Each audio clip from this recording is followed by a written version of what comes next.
Memang seringkali di dunia sekuler ya kita mendengar ada orang-orang hebat, orang-orang sukses, orang-orang ternama, orang-orang berhasil yang banyak bercerita dan kita mendengarkan mereka.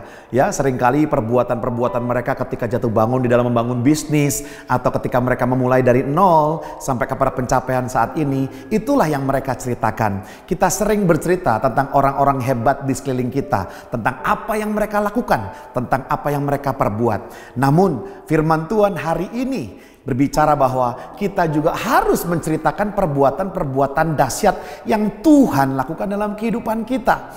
Karena ketika kita menceritakan perbuatan hebat yang manusia lakukan, orang-orang hanya akan terpesona dan terkesima.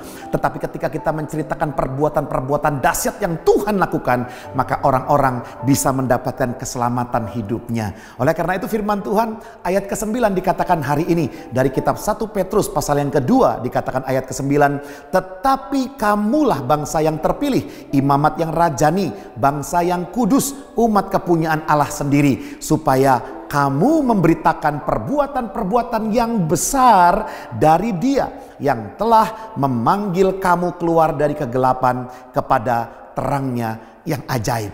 Fokuslah di situ. Perbuatan-perbuatan yang besar apa yang harus kita ceritakan? Ternyata perbuatan di mana Tuhan membawa kita keluar dari kegelapan kepada terangnya yang ajaib. Bukankah itu arti gereja, eklesia, dipanggil keluar dari kegelapan kepada terangnya yang ajaib.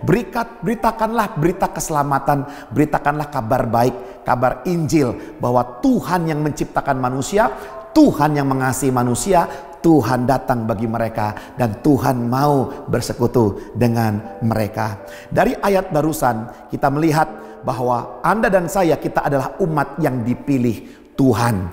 Jika Tuhan memilih kita, ini sebuah kebanggaan besar. Siapakah manusia mendapat kepercayaan dari Tuhan? Oleh karena itu, Anda perlu sadari engkau dipilih Tuhan jika engkau percaya kepada Dia.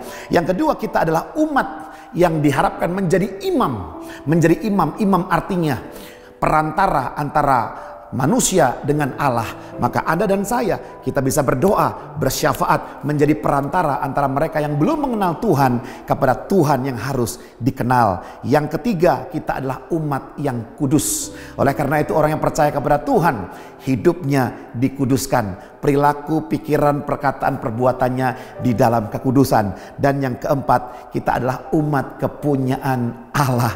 Luar biasa. Bapak Ibu Saudara sekalian, menyadari bahwa kita adalah milik Allah, kita punya Allah, maka itu harus menjadi pondasi buat kita, bahwa kita tidak lagi hidup buat diri kita sendiri, kita hidup bagi pemilik hidup kita, yaitu Dia. Mari beritakan kebesarannya, beritakan perbuatan yang ajaib, serukan apa yang Tuhan lakukan di dalam kehidupanmu, dan jadilah berkat bagi banyak orang.